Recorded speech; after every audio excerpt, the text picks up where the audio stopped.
8,000 आहे.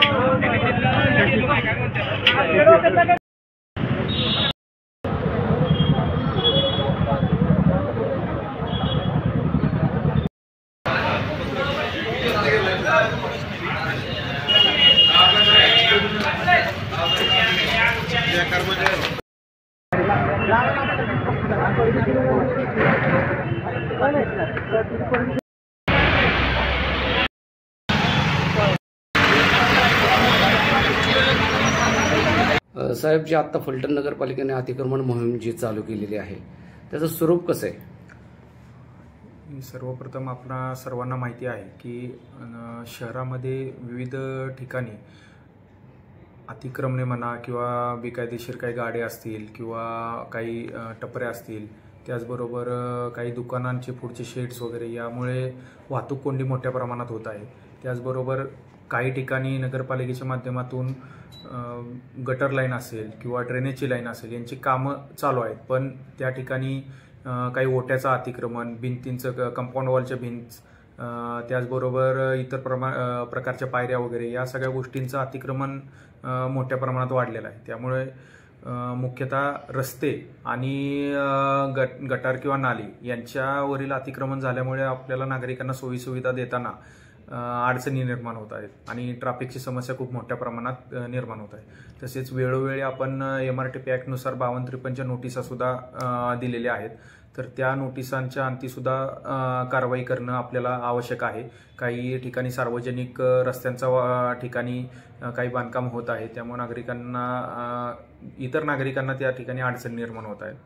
तर त्या दृष्टीने आपण ही अतिक्रमणची मोहीम घेतलेली आहे. मध्यंतरीच्या कालावधीमध्ये पोलीस बंदोबस्त मिळत नव्हता. काही कारणास्तव पोलीस बंदोबस्त हा बाहेर गेलेला असल्यामुळे पोलीस बंदोबस्त मिळत नव्हता, पण आता माननीय SP साहेबांनी आपल्याला तो पोलीस बंदोबस्त उपलब्ध करून दिलेला आहे. त्यामुळे पुढील 2 ते 3 दिवस आपण शहरामधील विविध ठिकाणचे अतिक्रमण काढण्याची कारवाई करतोय आणि नागरिकांनी याला आम्हाला सहकार्य करावं. कारण जर पुढं शेड्स किंवा टपऱ्या ह्या जर पडल्या तर त्या पद्धतीने पुढे गाड्या लागल्या जातात आणि मग शहरात सगळ्या वाहतुकीची कोंडी ही मोठ्या प्रमाणात होते.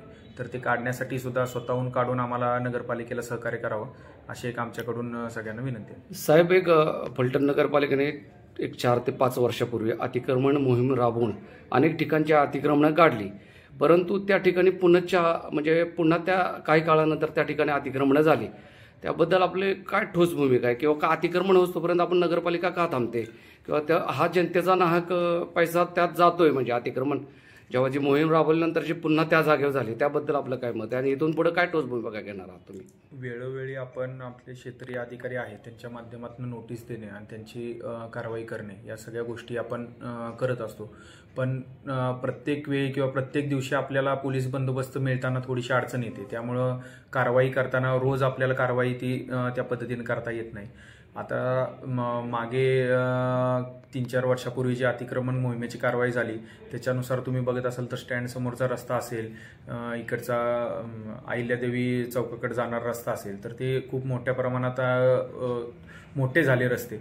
पण आता कालांतराने पुन्हा त्याच्याकडे अतिक्रमण वाढत जातं. बऱ्याचशा जणांना आमच्याकडून नोटीस दिल्या जातात, तोंडी सूचनाही दिल्या जातात की तुम्ही त्या पद्धतीचं अतिक्रमण करू नये. बाकीच्या नागरिकांना तिथं अडचण निर्माण होतात. पण एकंदरीत आपल्याकडे असलेलं मनुष्यबळ आणि प्रत्येक वेळी कारवाई करण्यासाठीच आपल्याला आवश्यक असलेलं पोलीस बंदोबस्त हा वेळोवेळी मिळत नाही. त्यामुळं थोडीशी नेहमी कारवाई करताना आपल्याला अडचण येते. पण आता जसं आम्ही SP साहेबांबरोबर बोललो किंवा इथल्या PI साहेबांबरोबर बोललेलो आहे, तर त्यांनी आम्हाला मान्य केलेलं आहे की ठराविक अंतराने तुम्हाला याच्या अतिक्रमण काढण्यासाठीचा पोलीस बंदोबस्त आम्ही देऊ. तर त्या पद्धतीने आम्ही एक अतिक्रमण पथक सुद्धा तयार करतोय, जेणेकरून एक 10-15 दिवसांनी जे काही समजा असे अतिक्रमण अचानक होत असतील किंवा काही होत असेल तर त्याच्यावरती आम्हाला कारवाई करणं सोयीस्कर होईल.